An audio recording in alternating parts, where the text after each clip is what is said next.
ดีสบายดีพี่น้องในงานศพบ้านนาทงโคกบางทีแห่งสวรรณเขตพี่น้องงานเผาดำเนาะกำลัง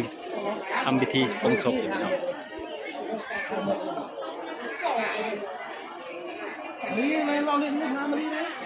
เป็นเครื่องของที่คน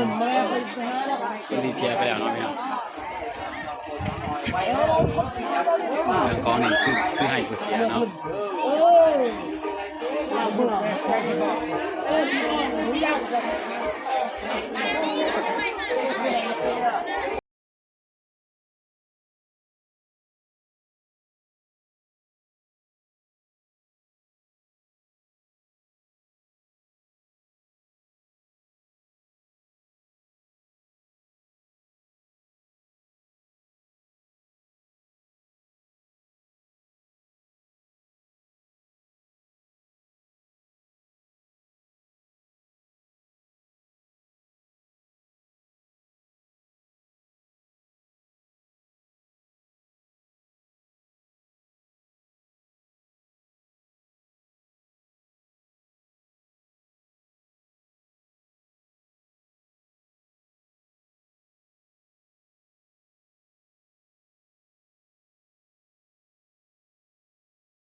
นี่เป็นพิธีจูงเราจูงศพน่าจะเป็น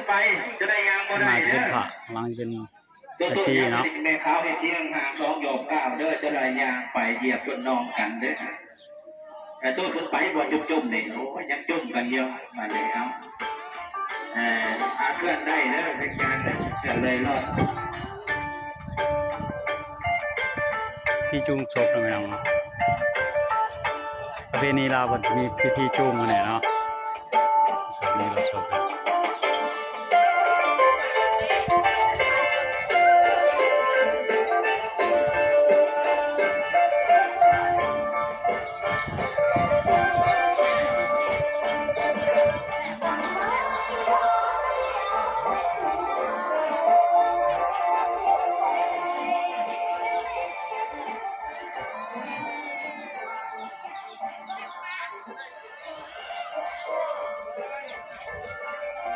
ยังไหวเนาะ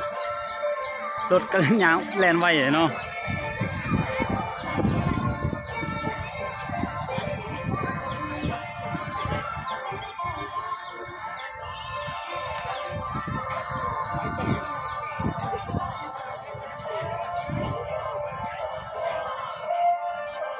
คนลายอยู่เลยพี่น้องเลย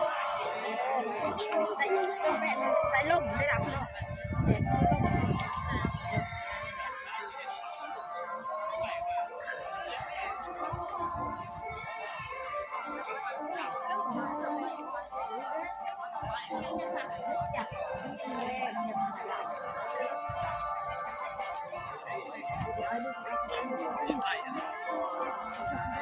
เป็นพิธีแห่ศพไหมเนาะเข้าปราสาทเนาะ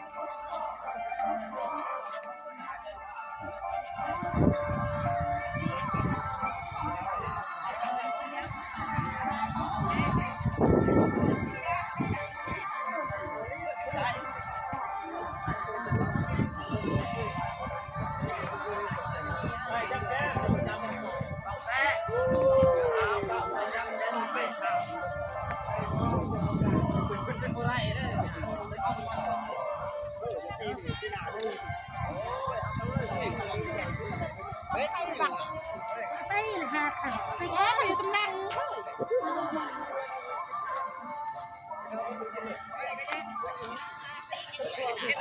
แม่ถูกเขากันหาแดงเธอจะบังเขาบอกเรื่องเลย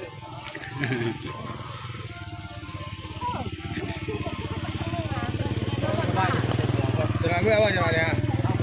เมื่อเก่งแรงหมดเลย เราก็รู้ไปเลยหน่อยเวียนต้องเร็วไปหน่อยเลย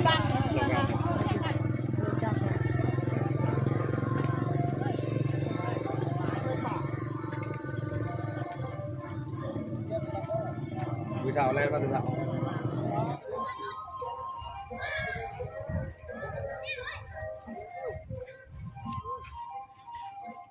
ตอนนี้เขาก็มาหอดปราสาทเลยนะเพื่อน เพื่อนติดแท้ๆเนี่ยอะไร หอดปราสาทแล้วตอนนี้เนาะมีงานศพของแล้วนี่คุณเนาะ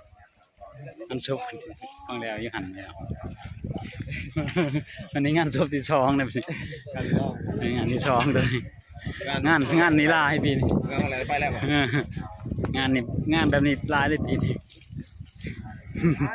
นี่กับปราสาทไม่เนาะนี่อยู่ในนี่จังหน่อย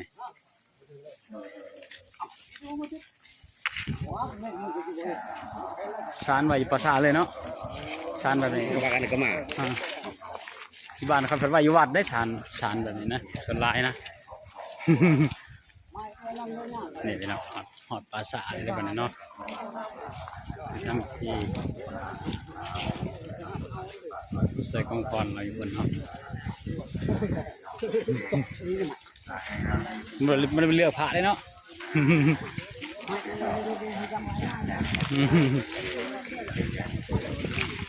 ได้ยินปะ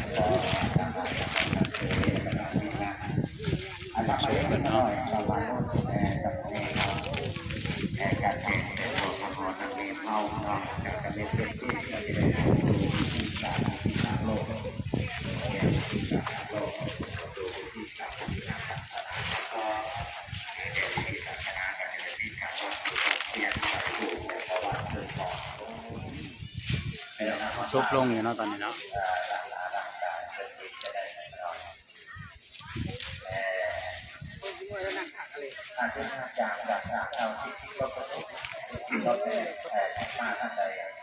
ที่ไหนทางบอลของขาวห้าปีบอก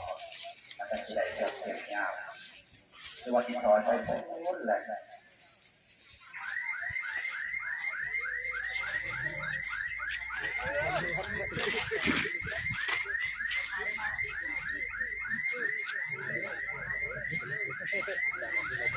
เอาได้ไหม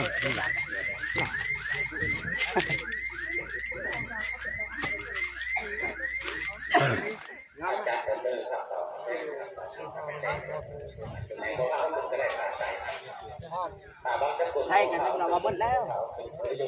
สับเปลือไปหมดเนาะ โดนบางนี่ ทำเป็นวิภา ทำเยอะมึงทำเยอะมึงทำวิเดียวไหมไม่ต้องบอสกันว่ามันอยู่ตรงนี้ใกล้มันไม่พาไปถึงอันใช่หรอรู้มองหัวดิคือเนี่ยตั้งหัวนะมาตาไม่เห็นว่า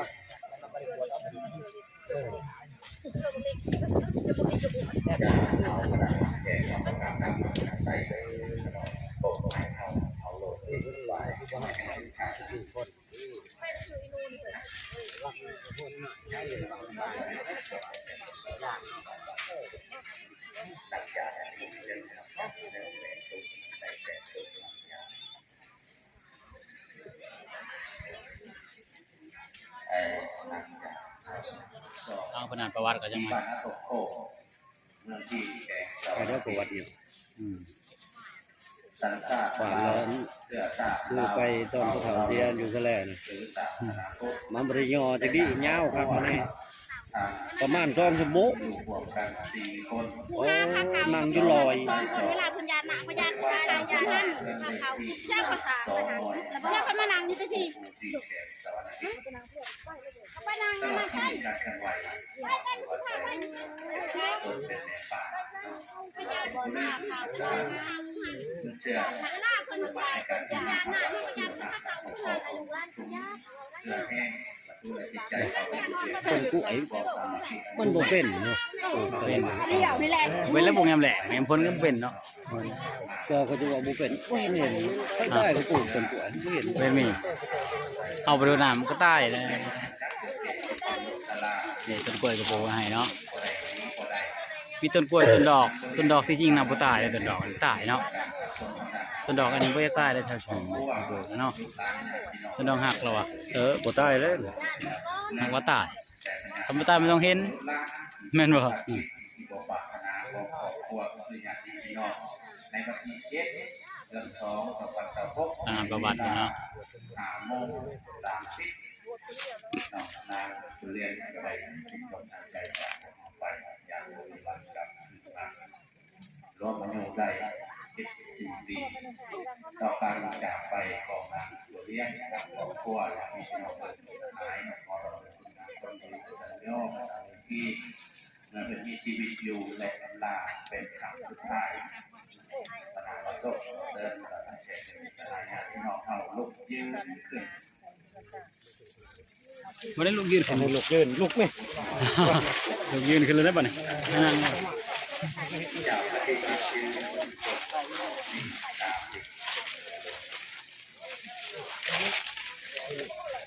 เต้าจากพอมกดใจเนาะธนาคารเอาตามหาไปทางบอกตัวไปเอาไปเรียกอีกก็ได้เงินมันนอนเลย นางเลยบ่ ตัวไอ้แกเออ และก็พอมกดใจ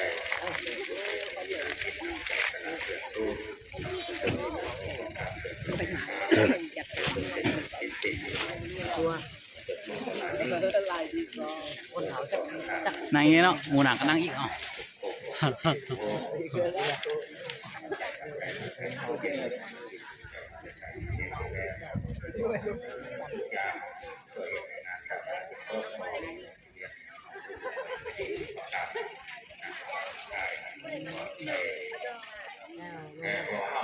ยังบ่ได้เอาได้งานนี่ยาวเต็มเลยมาบางแล้วมันบ่ได้เฮิงอะไรตัวเนาะต้องโซเพิ่นเสียเนาะบ่เฮิงอะไรบ่นางก็บ่เฮิงนะมาแบบนี้เขาไปนางเฮิงบ่เฮิง เป็นแบบวัดแต่มันนึงนะ ได้จำไม่แห้งบ่เฮิงเขาเฮิงเขาบัดนี้อ๋อ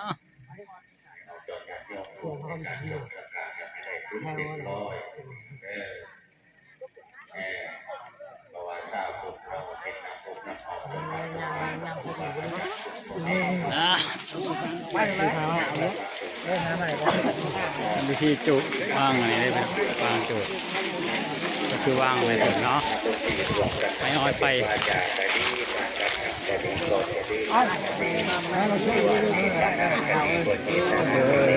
เข้าไปมีมันสุกเราจะให้ใครเจ็บเนาะ บอกคนโทรก่อนเลยบาทเพิ่นก็ได้ไปแล้วเอาที่เอาไปเป็นดำจูดใช่ไหมโอ้ยบาปพอสิ้นสุดพี่น้องเมื่อนี้แหละมันสิ้นสุดกันตอนนี้น้องกับในเท่าโบเรียนเฮาผู้เป็นลูกเป็นหลานผู้เป็นพี่เป็นน้องให้มันสิ้นสุดกันเนี่ยพอจบบอกอ้างให้เพิ่นเอาไปพูดไปถวายพญาพงพญามารคือแหละเพิ่นเท่าเทียมกันกับคุณ จะชื่อว่าอะไร มีอย่างไรก็เป็นที่บอก ในคิงนะ ให้ ไม่เชื่อลูกหลานต้องให้เขาเรียนในมันออกเลยแต่ว่าในกองก็นิ้วอะไรชูนาแล้วชี้หาเนี่ย อันนี้ดิ อันนี้มัน ให้พักเข่าเราพอดีนะ เดิน เรื่องนี้พักเข่าเราเรื่องนี้พักเข่าเรา เดิน เขาจูดแล้วว่า เขาบรรจุป่ะ เขาบรรจุสังเวชเท่านี้สัวข้าวอยู่นี่ ใช้บางการทำไมต้องอันที่เราว่าหน่อยบางตรง แต่ถอดจะเราเชียร์แล้ว เอามาเนี่ยเอามาพี่หาโคโซที่ไทยบางเด็บชัดท่าใส่โหลดพี่น้องคนละ1,000-2,000อันนี้ก็เป็น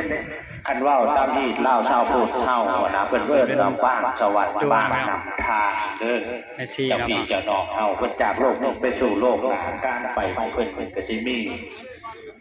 พญาพวกพญามารมันจะมีดอกพวกพญามารพวกผู้น้อยผู้ใหญ่เพิ่นเนาะ บริชื่อตัวเครื่องบินไปต่างประเทศแต่ว่า เล่าไม่ได้เป็นยังดอก เนาะสัญญาณมอดเซลใหม่อยู่ไกลโพดบ่ เอามาถ่ายโหดเด้ โอ้มันดังอยู่ในพุ่นตัวเนาะ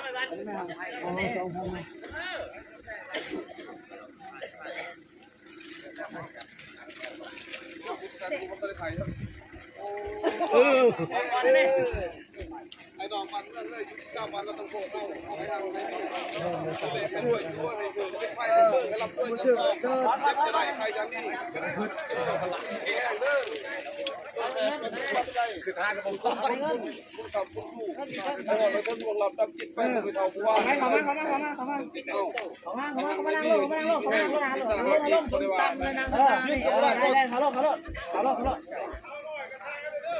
ข้ามาพี่ยังมันนี่ก็ได้ไปขายเบียร์กันยังมันมีพี่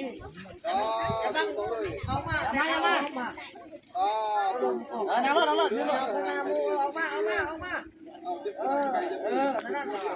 พ่อรับด้วยเงินพ่อขึ้นเลยโตโลตัวท้ามาเชียร์ทางกันแล้วก็คือว่ามึงได้ใจได้มาเดียวแล้วมึงต้องหลัก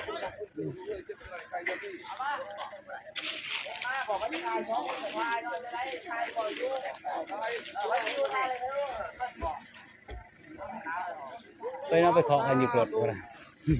โอ้จนเคาะหายอยู่เนาะโหดเลย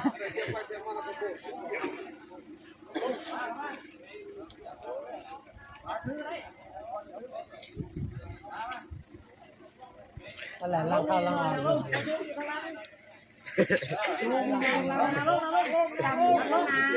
เอาบันนี้ตาจั่วได้ไหมเนาะมันตาไม่ขาวเมื่อกี้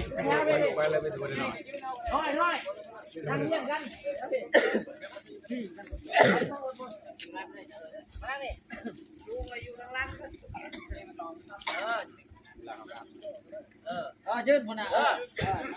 ได้ยืนเลยจะต้นได้ เป็นลูกหลานมันเนาะถ่ายรูปมันครั้งสุดท้ายไอ้เนาะ เอาเร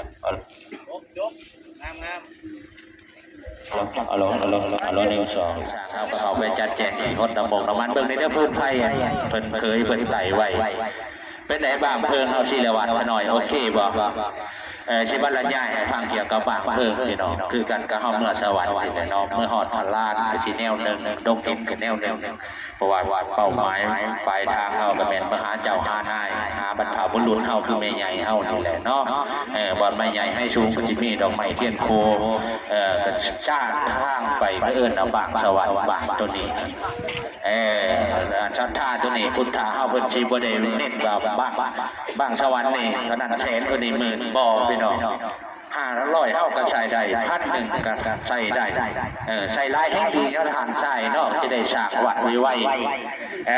ใส่หลายๆ บรรยายสับเปลือก ก็แท้ได้พี่น้องจิตของเพิ่นเนาะเฮาเฮ็ดคือมื้อนี้จึงเพิ่นกินทานที่เฮาบ่เฮาทานเพิ่นก็บ่ได้ไปไสดอกเพิ่นก็ไปสร้างวัดสร้างว่าบ่อนที่ศักดิ์สิทธิ์บ่อนเฮาเคารพบูชาแหละแล้วแต่ศรัทธาเพิ่นบ่ได้เน้นดอกแต่ว่ากุฏิเพิ่นเน้นได้กุฏิกุฏิหลังนี้หอแจกหลังนี้เห็นเท่านั้นเท่านั้นล้านเพิ่นได้เพิ่นเน้นเนาะแต่ว่าศรัทธานี่เพิ่นจะบ่เน้นให้พี่น้องว่าเท่านั้นเพิ่นแสนแน่ศรัทธา500,000ใส่โลดคือว่าส่งทาง ใหญ่ๆเข้าถือว่าเป็นวันหลานสุดท้ายแล้วเพิ่นก็ได้เงินจำนวนนี้บ่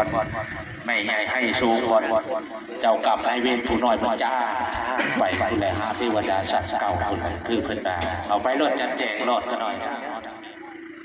โคศกผมมีกับไพ่ลืมไปอยู่เพื่อนเพิ่นเน้นหน่อยลุกขึ้นมาเนาะลุกขึ้นมาจับถาดใส่ที่บ่จะถาดเอาไว้เข้าโคศกเพิ่นว่านี่แล้วใช้เคยเฮาไปต่อเนี่ยพี่น้องเฮาไปต่อเด้อกับผ้าเด้อแม่ขาวเด้อกับผ้าเด้อใช้ลูกหลานเพิ่นเด้อผู้หญิงนะไม่คือลำหนักบ่ไม่เข้าไปไอ้แม่ยิงเขามานะจับคนท่าต่อไปเลยแม่ขาวเข้ามาแม่ขาวจับคนท่าเลยจะไปจับพอมาเรื่องไหนจับพอเรื่องฟิกจุดไหนลูกคุณน่ะ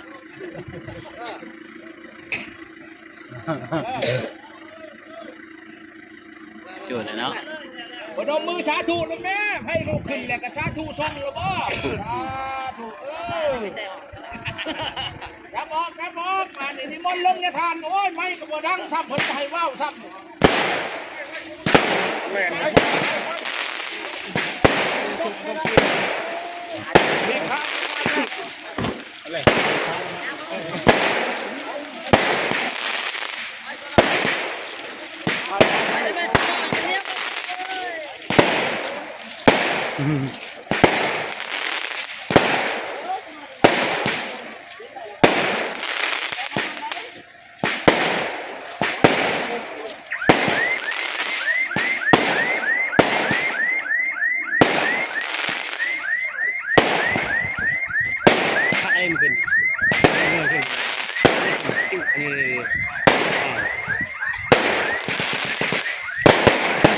เนาะ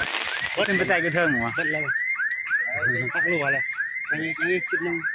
นี่ จุดนึง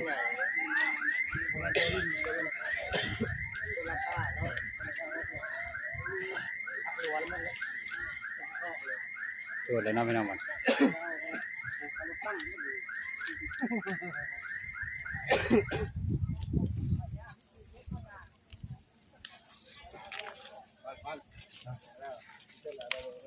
แล้วเนาะจนแล้วเนาะ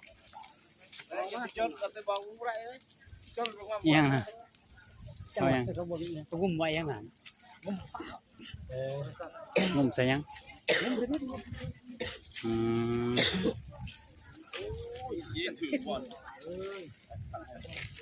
เป็นไงใครดูยังไงมึงดีป่ะเนี่ยระเบิดของผ่าเห็นป่ะเลย เมนมีเรื่องผ่า เบิ่งคักแน่เต็มออกครับ เห็นป่ะเห็นเบอร์เลือด จะเห็นรักอะไรเขาเห็นได้นี่มันชัดเจนใช่เห็นแต่เด็กหาตัวเดียวนี่เห็นตัวหาตัวเดียว 38 เฮ้ยตาไปตามันเลยเนาะ เลข3เลข8เบิ้ลนะ38เด้อ ก็จะบนแน่เบิ่งภาพตรงนี้ยังสิไปเห็นไง 38 ผ่าจดไว้ทันบวบ กระหอนแล้วมัน เฉพาะมาเสือเขาต้องชอบไปวันกู้ไอ้เขา ไอแห้งเนาะ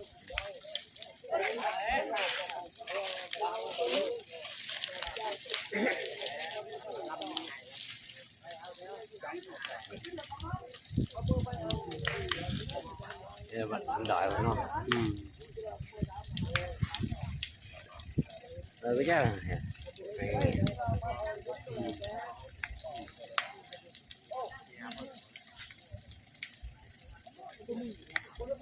ไปสอบสุดเลย สอบพระนี่นะเนาะ รถแล้วจะขาดเลยขาสัญญาณลูก บ่ ถ่ายวิดีโอซื้อ ดูอะไรสดไปเลย มันมีสัญญาณ มีสัญญาณ โอเคนะพี่น้องขอจบคลิปแค่นี้หน้าพาไปใหม่ไลค์กดแชร์กด Subscribe นะพี่น้องบ๊ายบายสบายดี